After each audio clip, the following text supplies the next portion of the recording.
네, 안녕하세요. 그냥 바로 이어서 이제 녹화를 하고 있는데, 제가 한번 찍은 거를 확인해 봤는데, 살짝 오류 잘못 말씀드린 부분이 있어서 말씀드리면, 이 옵션 설정, 이 속성을 사용할 때 값이 결정되는 시점이 이게 컴파일 시점이 아니라 런타임 시점이에요. 그때 이제 적절한 값들을 찾아서 배치한다. 이렇게 다시 컴파일 타임에서 런타임으로 정정하겠습니다. 좀 너그러이 봐주시면 감사하겠습니다. 그리고 이제 저번에 말씀드린 것처럼 이제 실제 기능들을 연결하는 작업. 그러니까 이번에는 스탑워치라는 실질적인 어떤 시간을 측정하는 클래스를 만들고 타이머에 대해서 좀 말씀을 드리고, 그리고 버튼의 기능을 추가하는. 근데 이번 시간에는 그냥 시작하는 기능만 추가를 할 것 같아요. 아, 아니에요. 죄송합니다. 버튼들에 대한 기능까지 정의를 하면 될 것 같아요. 좀 계산을 해봤는데 충분히 설명을 드릴 수 있지 않을까. 뷰 바인딩 앞선 시간에 말씀을 드렸었는데, 이 친구가 어떤 역할을 하느냐. XML에 있는 이 친구들, 뷰나 어떤 레이아웃들과 실제 코틀린 코드들을 연결하는 친구, 바인딩 결합이죠. 그런 역할을 하는 클래스예요. 이게 널리 꽤 오래 사용된 것 같아요. 몇 년 전만 해도 이제 좀 새로운 개념이었던 것 같은데 이렇게 빨리, 요즘은 이제 아시는 분들도 계시겠지만 jetpack 컴포즈라고 해서 선형형 UI라는 어떤 솔루션을 좀 널리 이제 구글에서 밀고 있죠. 아무튼 저희 앱에서는 컴포즈에 대한 내용은 이제 차후 강의에서 다룰 것 같고, 이번 스타바치에서는 다루지 않을 것 같습니다. 인플레이터, 여기서 또 가볍게 이제 인플레이트라는 게 뭐냐면 전개죠. 전개, 한국말로 하면 이제 전개인데, 이 XML을 전개한다. XML을 풀어서 코드로, 그러니까 이 경우에는 이 액션 메인 바인딩이란 클래스로 만든다. 그렇게 생각을 하시면 될 것 같아요. 그리고 이 액티비티 클래스들에서 가장 필수적으로 호출해야 되는 부분이, 그러니까 UI를 가지는 요소 컴포넌트들에 대해서는 어떤 화면을 보여줄지를 설정을 해줘야 돼요. 이 뷰 바인딩에서의 루트는 이 전체 클래스 얘를 의미하거든요. 그러니까 이 전체 화면이, 여기서의 전체 화면이 이 메인 액티비티의 전체 UI가 된다는 설정. 그 루트가 참조하는 게 이 전체 최상위의 레이아웃이다. 그래서 이제 설정이 됐고, 아까 아닙니다. 이거는 말씀을 안 드려도 될 것 같아요. 그리고 바인딩, 그러니까 기능을 동작하는, 기능과 뷰를 연결하는 동작을 하는 함수를 따로 빼서 설정을 해볼게요. 자, 여기서 간단한 코틀린의 함수인 with. with는 어떤 하나의 인자를 받아서 이 this로 참조를 할 수 있게 하는 블럭이에요. 그리고 얘는 리턴 값이 있는 함수예요. 마지막 익스프레션을 리턴하는 친구다.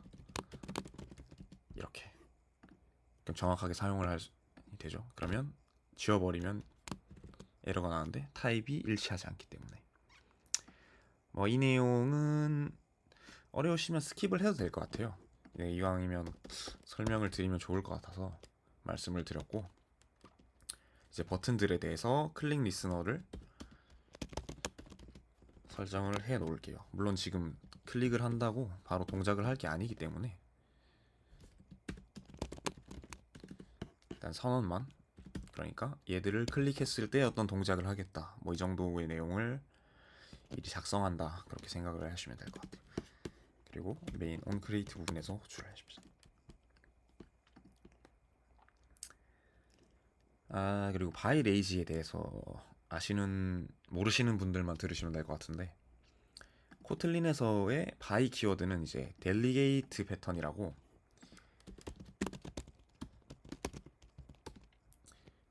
위임을 한다는 거예요. 그러니까 일반적으로 저희가 어떤 변수나 클래스를 선언할 때 이런 형태로 직접적으로 이렇게 할당을 해서 초기화를 하잖아요. initialize를 이런 형태로 하는 것이 굉장히 노멀한 방식인데, by라는 거는 이 지금 같은 경우에는 이제 클래스죠. 클래스를 누가 초기화를 해줄 거냐, getter setter를 누가 제공을 해줄 거냐, 그러면 그거를 이제 연결해주는 키워드가 by예요. 얘가 대리자죠, 위임자. 얘를 직접 하지 않고 이 친구가, 이 경우에는 레이지 블록 내에 있는 이 부분이 초기화를 해줄 것이야. 그런 내용을 담고 있는 부분이에요, by 키워드라는 게. 그리고 by랑 이제 lazy는 구분이 되는데, 다른 개념이에요. 레이지가 게으르다는 뜻이잖아요. 게으르게 초기화한다 는 의미를 가지게 되는 거죠, 이 라인에서. 그럼 게으르게 이 친구로 초기화를 할 거야 라는 메시지를 담고 있는 거죠. 게으르게 초기화한다는 게 이제 뭐냐, 얘를 사용하는 시점에서 초기화를 이루어내겠다는 거죠. 그러니까 이 코드가 실제로는 이제 이렇게 동작을 하는 거죠. 이 시점에서 뭐 어떤 이런 코드가 녹아 들어가는 거죠. 호출되는 시점에서 얘를 초기화한다. 그러니까 얘가 이 메인 액티비티가 생성되는 시점에, 그 시점에 한해서는 얘는 없는 거예요. onCreate가 불리는 시점, 정확히는 뷰 바인딩이 이렇게 참조되는 시점에서 이 레이지 블럭이 실행이 돼서 뷰 바인딩을 할당한다. 이렇게 알고 계시면 될 것 같아요. 클릭 리스너를 달았고, 저희가 이제 스톱워치 클래스를 가져올 거예요. 이게 자바에서 제공하는 타이머란 클래스가 있어요. 이름이 굉장히 직관적인데, 말 그대로 어떤 시간을 측정하는 클래스겠죠. 그런데 얘의 단점이 하나 있는데, 재활용을 못해요. 그게 무슨 말이냐면, 만약에 한번 내가 시간을 측정하고 스탑을 해버리면 다시 이제 재개를 못한다는 거죠. 그러니까 일시정지 기능이 제공이 안 되는 클래스다, 이렇게 생각을 할 수가 있어요. 그래서 저희는 일시정지가 되는 클래스를 커스텀을 할 거예요. 엔드 블럭에서 이제 만들어진 클래스가 있는데,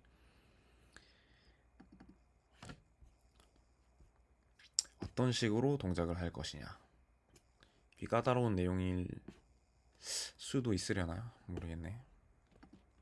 아무튼 저도 이제 처음부터 쓰면은 시간이 오래 걸릴 수도 있으니까 한번 참조를 해서 사용을 합시다. 가져와서 스탑워치 패키지를 따로 만들어놨네요, 제가 엔드에서. 사실 그럴 필요는 없을 것 같긴 한데 따라갑시다. 스탑워치. 원래 이런 카멜 케이스를 많이 쓰진 않아요. 제가 그냥 제 성향에 따라서 쓴 건데, 여러분들은 그냥 카멜 케이스가 뭐냐면 이 와치 할 때 W만 대문자죠. 이런 거를 안드로이드 패키지에선 사실 안 써요. 쓰시면 욕 먹을 수도 있어요. 그리고 쓸 필요도 없네. 저는 근데 사실 좀 못생긴 것 같아가지고 이런 그냥 좀 줄줄이 쓰는 게, 그래서 이렇게 쓰는 건데, 이거는 배우지 마세요 여러분.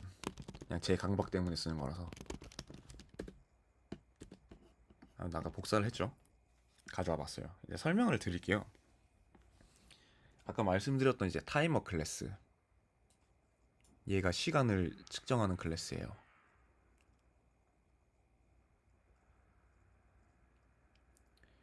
그러니까 얘가 시작이 되면 설정한 이 기간에 따라서 이게 스타트 부분을 살펴봐야겠죠. 시작점이니까. 이건 이제 스타워치에서 사용되는 부분이고 타이머만 집중적으로 사용되는 부분은 이렇게 구성이 되어 있는데 클리어는 이제 코틀린 확장 함수로 제가 만들어 놓은 부분인데 만약에 시작 전에 뭔가 있다면 그냥 청소를 해라 뭐 이렇게 생각을 하시면 될 것 같아요. 예, 이 부분만 확인을 해보시면 일단 타이머 클래스를 선언을 해요. 선언이 아니라 이제 할당을 하고 여기서 얘랑 한 세트로 동작하는 또 다른 클래스가 있는데 그게 이제 타이머 타스크라는 클래스예요. 이 타이머에 얘를 연결을 하면 특정 시간마다 이 타스크의 러너블이 호출된다. 이건 이제 코틀린에서 만들어 놓은 아주 유용한 어, 함수죠. 타이머 태스크에 람다식을 전달하면 이제 바로 쓸 수 있는 굉장히 직관적으로 알 수 있죠. 이 타이머 클래스가 되게 많은 걸 제공을 해요. 픽스드 레이트라든지 스케줄 예약을 거는 거죠. 타스크를 예약하는 거예요. 그러니까 이 스케줄 함수와 스케줄 뭐 앱 뭐시기들 이런 함수들이 결국에는 이 타이머 태스크라는 이 친구를 받아서 어떤 실질적인 동작을 할지를 결정을 하는 거고 이 타이머는 시간만을 관리해 주는 거죠. 이 동작은 정해져 있고 몇 초마다 할지 기간 그리고 몇 초 있다가 시작을 할지 이렇게 정의를 하는 거예요. 여기서 이 딜레이는 만약에 이게 호출이 됐어요. 예를 들어 이게 1000이면 1000ms 그런 경우에 1초 있다가 얘가 시작을 하는 거죠. 대신 이 간격으로 이 간격에 따라서 얘를 호출한다. 그러니까 정확히는 이 블럭 내가 실행이 된다는 거죠. 딜레이 이후에 피리오드 간격으로 실행되는 블럭 이렇게 말씀을 드릴 수 있어요. 이 값들은 지금 외부에서 지금 전달받는 값들이죠. 이 클래스의 변수로서 이렇게 미리 만들어 놓았고 이 부분들이 아무튼 동작을 하는 부분이다. 시작을 하는 부분이 이 스타트다. 그리고 그 외에 이제 함수들, 정지 상태들, 콜백 점 스타. 이 클리어가 이제 정지와 어떤 리소스 청소를 담당하는 함수로 정의가 되어 있고 이 경우에는 스탑 상태, 그러니까 멈춤 상태죠. 이 시점에서 사실상 어떤 이 타이머를 사용을 못하게 돼요. 이게 불리면 얘는 이제 못 쓰는 타이머가 되는 거예요. 다시 시작을 하면 아마 크래쉬가 발생할 거예요. 그런 형태로 돌아갑니다. 밑에 리셋도 동일하게 동작을 하지만 이제 어떤 액티비티에서 사용할 때는 그 동작이 차이점을 갖기 때문에 이렇게 구분을 해서 관리를 하고 있고 이런 상태들 스타트 시작이 되었을 때 온틱 아까 보셨나요? 여기에 온틱을 부르고 있죠. 그러니까 시간마다 이 피리오드를 전달을 할 거예요. 그럼 외부에 있는 어떤 뭐 아까 정의한 오버롤 타임이라는 변수에 이 피리오드를 추가시키는 형태로 구현을 한다면 마치 시간이 진행되는 것처럼 보여지겠죠. 좀 제가 설명을 좀 괴상하게 하고 있는 것 같은데 한번 실제로 사용을 해보면 될 것 같아요. 지금 좀 맛이 갔네요. 그리고 이제 이런 좀 뭔가 안 될 때는 이걸 한번 해주면 좋다. 다 청소를 해버립시다. 생각보다 강의가 길어지네요. 제가 말을 좀 천천히 해서 그런가? 이렇게 간단한 건데도 이게 이것저것 말씀을 드리려다 보니까 좀 길어지는 이슈가 있었습니다. 자, 이게 되는 동안 또 구성을 할 수가 있을 것 같아요.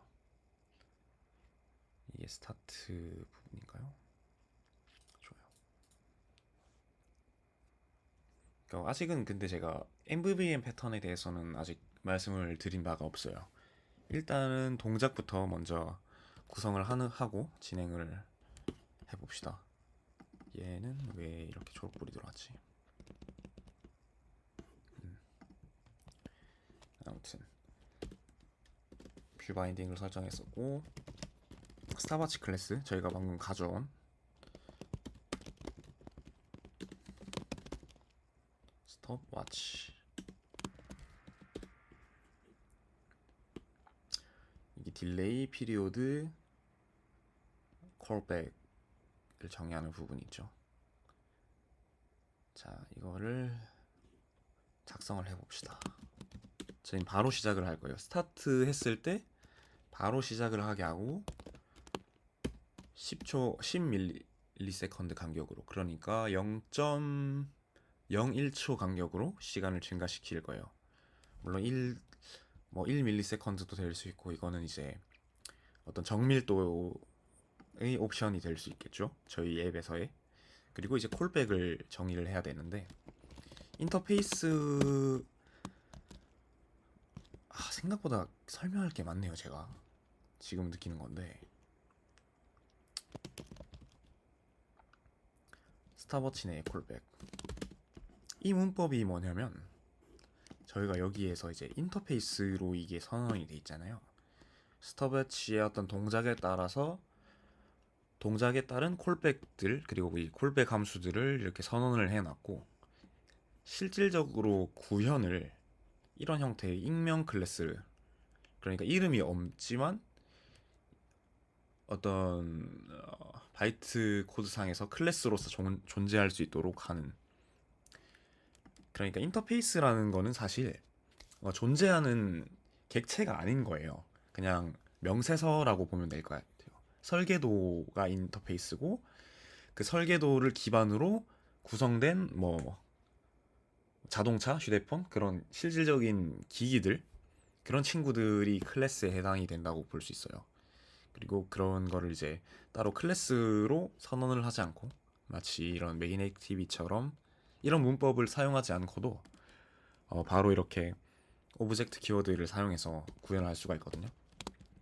그리고 인터페이스의 함수들은 반드시 구현이 되어야 되기 때문에 이렇게 작성을 하시면 돼요. 시작점 스탑 온 리셋 온 틱, 그리고 시간을 관장할 어떤 변수가 필요하겠죠.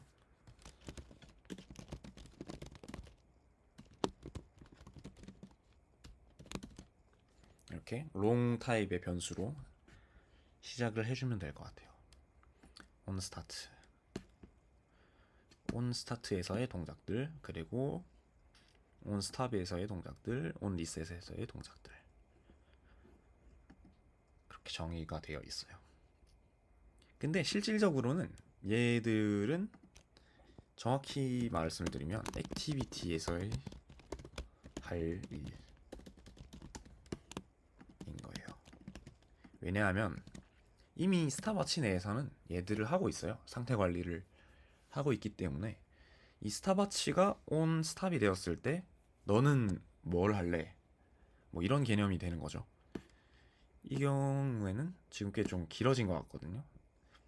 스타트를 하고 이제 스타트랑 온틱만 구현을 해볼게요. 눌렀을 때 이제 스타트 버튼은 디세이블이 돼야 되잖아요. 그러니까 스타트를 스타트 한 다음 스타트 하는 건 이상하잖아요.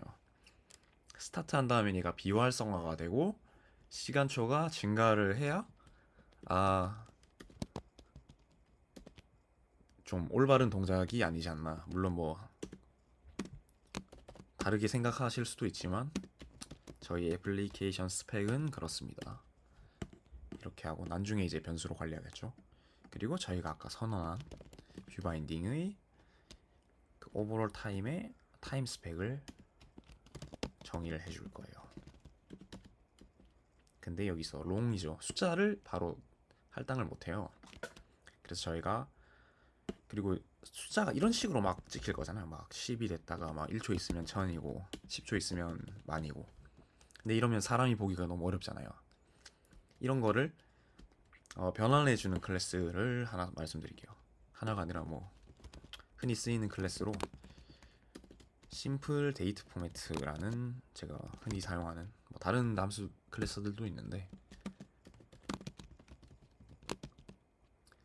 이 안드로이드에서 제공해주는 걸로 이렇게 패턴을 입력하면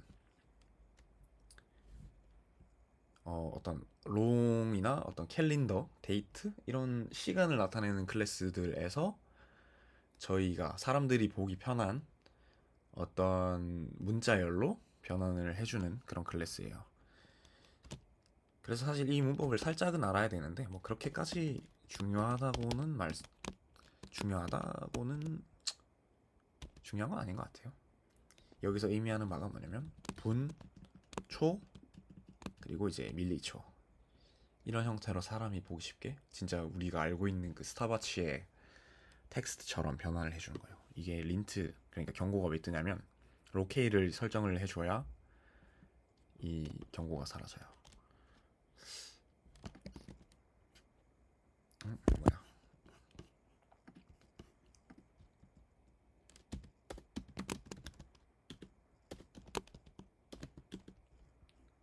이렇게 로케이를 설정해주면 사실 패턴이 지정된 시점에서는 큰 의미가 없을 수 있는데 아마 좀 정확하게 사용을 하라는 그런 취지가 아닐까요? 저도 잘 모르겠네요. 만든 클래스를 포매팅을 한다. 뭐를? 이 시간을 오버올 타임을 포매팅을 하겠어. 이 롱 타임을 이 형태로 변환을 하라. 그런 명령이 되겠죠. 좋습니다. 그리고 시작이 되었을 때 아까 말씀드렸죠. disable이 되어야 된다. 플레이 버튼에 is enable을 false로 enable 하지 않다. 니는 이제 클릭을 못 한다. 이렇게 선언을 해줬어요. 물론 이제 항상 영원히 이제 클릭을 못 하면 안 되니까 이런 부분에서 이제 풀어주는 코드가 들어가겠죠. 그 부분은 이제 뷰 모델을 작성하면서 다음 시간에 설명을 드릴 것 같아요. 일단 플레이에 저희가 아까 만들어 놓은 클릭 리스너들 클릭했을 때 이 블럭을 실행해라.